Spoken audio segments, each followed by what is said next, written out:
জোট টিকিয়ে রাখতে বাধ্য হলো জামাত চরমোনাই। হ্যাঁ, এটা আমাদের একটা সফলতা বটে যে আমরা বলেছিলাম যে জোট যদি ভেঙে যায় দুই দলকে জনগণ ঝাড়ু পিটা করবে, অতএব জামাত চরমোনাই জোট টিকিয়ে রাখতে হবে, একটা নিকট সমঝোতে আসতে হবে। এবং সেই সমঝোতাটা ইমোশনাল না, বাস্তবতার ভিত্তিতে এমন প্রার্থীকে নমিনেশন দিতে হবে যে জিতে আসতে পারে। যদিও সেরকমটা হচ্ছে না, অনেকটা অবাস্তব বা ইমোশনাল কিছু বিষয় হয়েছে, পরিস্থিতির শিকার হয়ে জোট টিকিয়ে রাখতে যে সর্বশেষ খবর চরমোনাইকে প্রায় 40টা আসন দেওয়া হচ্ছে, দুই একটা কম বেশি হতে পারে। এখন 40টা আসন চরমোনাই কিছুতেই ডিজার্ভ করে না, 16টা আসন ওয়াজ লজিক্যাল, কিন্তু জোট টিকিয়ে রাখার স্বার্থে 40 আসনে তাদেরকে ম্যানেজ করা হচ্ছে। তারপরেও জোট টিকে যাচ্ছে, ইটস সিগনিফিকেন্ট। জামাত চরমোনাই জোট না টিকলে ইসলামপন্থীদের বড় ক্ষতি হতো, এবং জামাতেরও অনেক জায়গায়, যেহেতু চরমোনাই এককভাবে কোথাও জিতে আসার সক্ষমতা রাখে না, কিন্তু চরমোনাইয়ের ভোট সব জায়গায় কম বেশি আছে, এবং ওই ভোটটা জামাতের প্রার্থী জিতে আসার জন্য সিগনিফিকেন্ট।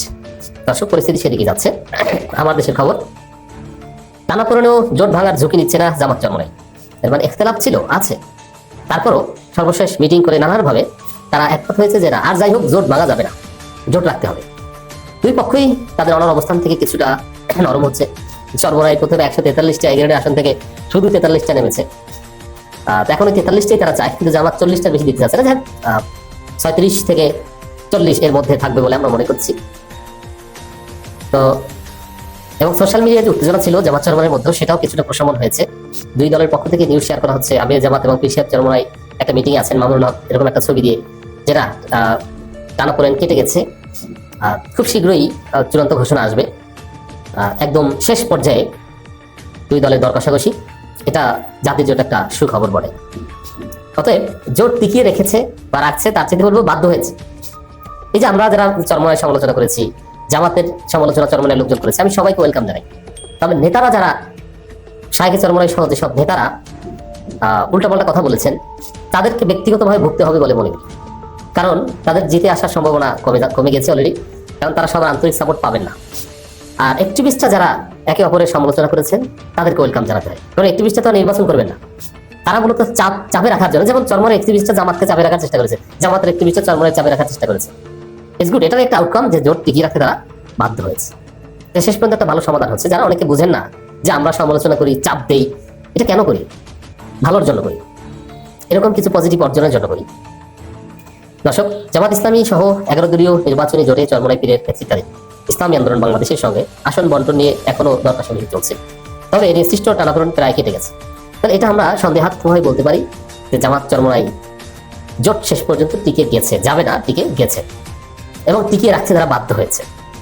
পরিস্থিতির এই জোটকে টিকিয়ে রেখেছে।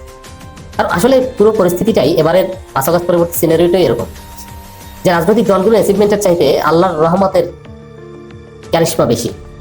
যেমন জামাত এভাবে ক্ষমতার কাছাকাছি, এটা জামাত নিজেরাও চায়নি, তারা চেয়েছিল 48 সালে, কিন্তু আল্লাহ বলছে 26 সালে যা। জামাত চরমোনাই জোট হবে এটাকে কল্পনা করেন, আল্লাহ বলছে তোরা জোট জোট হয়ে গেছে।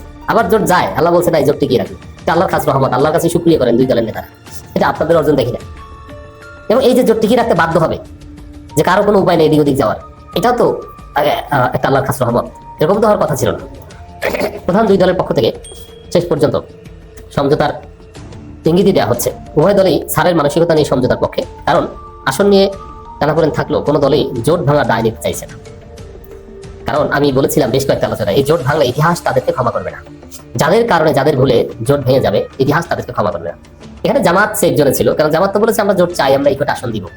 কিন্তু চরমোনাই বলেছে এই কটা আসন না দিলে আমরা নাই। যদিও তারা বলছে যে আমরা জামাতকে বের করে দিব, ওটা স্রেফ পাগলের প্রলাপ।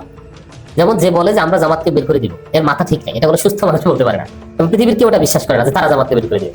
এসব উদ্ভট কথা বলে মূলত যিনি বলেছেন তার অবস্থান নিজেকে নিজে খাটো করেছে।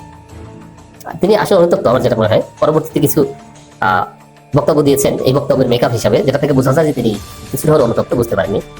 অনুতপ্ত হলে এটা ক্ষমা করতে আমরা প্রস্তুত আছি। এখানে ভোটের মালিক তো জনগণ। আপনি নেতা, যেমন ফয়জুল করিমের কথা বলে, আপনি নেতা, আপনি নেতা, তাতে কি? আমি যদি ভোট না দিই আপনি কিছু করতে পারবেন? অতএব আপনি আমার কাছে ধরা, আপনার কাছে আমার কোনো কাজ নেই, জীবনে আপনার কাছে আমার যেতে হবে না। কিন্তু আমি আপনার এলাকার ভোটার, আমার কাছে আপনাকে আসতে